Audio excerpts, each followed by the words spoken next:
আজকে আমরা জানবো বা শিখব নিপাতনে সিদ্ধ সন্ধি সম্পর্কে। বিভিন্ন প্রতিযোগিতামূলক পরীক্ষায় নিপাতনে সিদ্ধ সন্ধি থেকে প্রশ্ন এসে থাকে।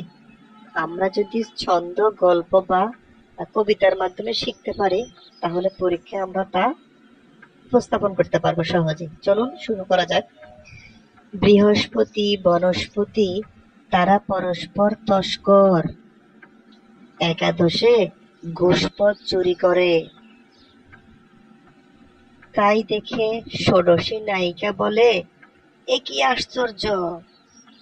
এদিকে পতঞ্জলি মনকষ্টে অন্যান্য শুদ্ধোধন হিসেবে গবাক্ষ ও কুলটাকে প্রৌঢ় মার্তণ্ডে প্রেরণ করলেন।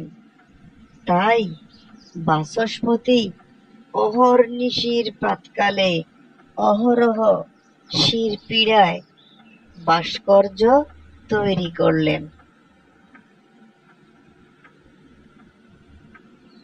এখান থেকে আমরা বিভিন্ন শব্দ মার্ক করে রাখবো। এগুলোই হচ্ছে আমাদের নিপাতনে সিদ্ধ সন্ধি।